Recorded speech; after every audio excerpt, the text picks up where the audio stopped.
खुदा के अजीज़ बेटे और बेटियों, मेरे आदरणीय बुजुर्गों, बहनों और भाइयों, सुबह हो गई, दुआ का वक्त हो गया। खुदा के सिंहासन पर सिर झुकाने का समय आ गया। खुदा का धन्यवाद है आज की इस मीठी सवेर के लिए जो हमारी जिंदगी के साथ खुदा ने बख्श दी और हमें एक और मौका दिया कि हम खुदा के तख्त के सामने आ जाएं और आज की विनतियों को, आज की दुआओं को, आज की इल्तिजाओं को, आज की दरख्वास्तों को खुदा के सामने रखें। तो आइए हम सब मिल कर के इस जश्न में शरीक होते हैं और खुदा के तख्त के सामने पहुंचकर खुदा से बातचीत करते हैं। एक दिन खुदा के इकलौते बेटे मसीहा ने अपने बाप से दुआ मांगी। वो हमेशा इस दुनिया में रहते हुए दुआएं करता था, दुआएं मांगता था। दुनिया से अलग होकर के गतसमनी बाग में जाकर के, दूर दराज के जगहों में जाकर के सुबह के वक्त अपने पिता से बातचीत करता था। एक दिन का वाक़या है कि मसीहा ने अपनी आंखें खुदा की तरफ स्वर्ग में लगाईं और उससे कहा, ऐ पिता, वो घड़ी आ चुकी है कि तू अपने पुत्र की महिमा कर, ताकि पुत्र भी तेरी महिमा करे। क्योंकि जो काम तूने मुझे जमीन पर करने को भेजा, मैंने उसे पूरा करके तेरी महिमा की है।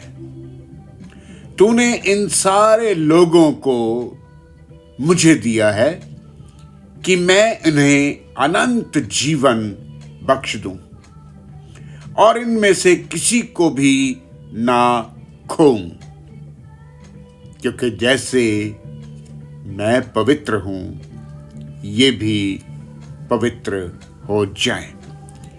माय डियर फ्रेंड्स, मेरे बच्चों और बुजुर्गों, ये यूहन्ना की अंजील थी।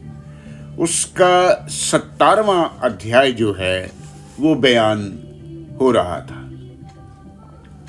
इसलिए ऐ बुजुर्गों, मेरे बहनों, भाइयों और बच्चों, मैं खुदा की ऐसी ही रहमतें आपको याद दिला करके ये दरख्वास्त करता हूं कि अपने बदन ऐसी कुर्बानी होने के लिए नजर करो जो जिंदा और पाक खुदा को पसंदीदा हो।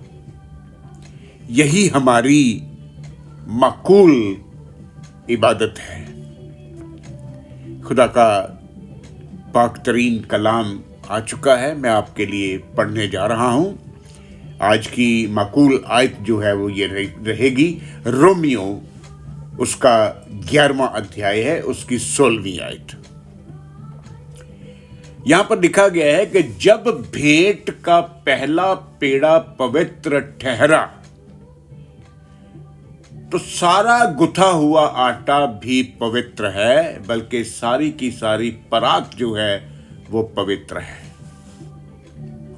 जब पेड़ की जड़ें पवित्र हैं, तो जाहिर है कि उसकी डालियां भी पवित्र ठहरेंगी। बड़ा आसान सा कलाम है, आप समझ गए होंगे जो मैं आज की सुबह आपसे कहना चाहता हूं।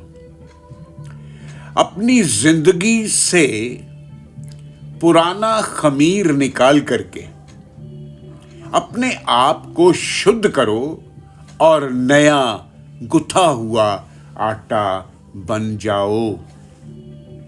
तो आइए इस जिंदगी के जश्न में बुराई और दुष्टता निकालकर सिधाई और सच्चाई से अपनी जिंदगी बसर करें।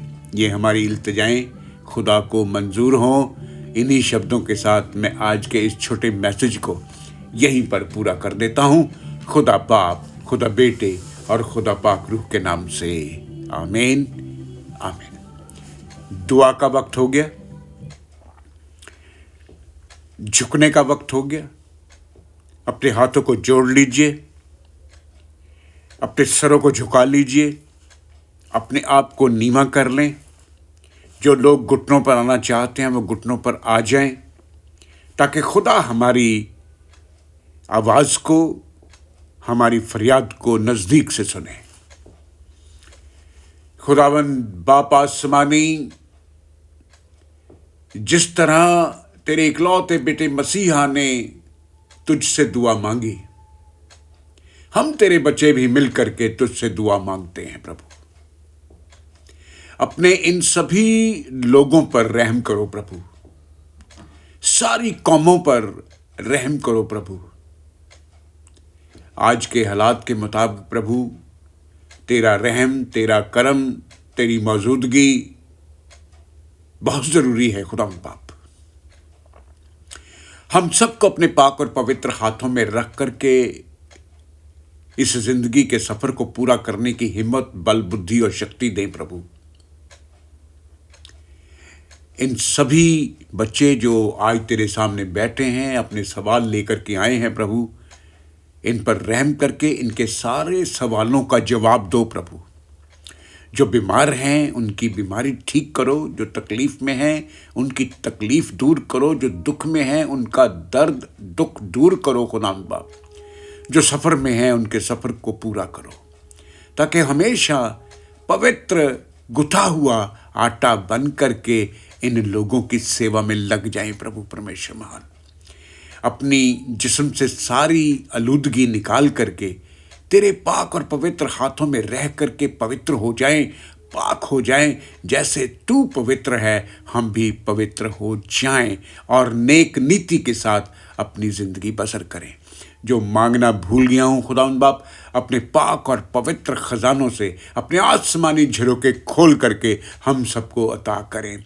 खुदा बाप, खुदा बेटे, खुदा पाक रूह के नाम से आमीन आमीन। आप सबकी सलामती हो।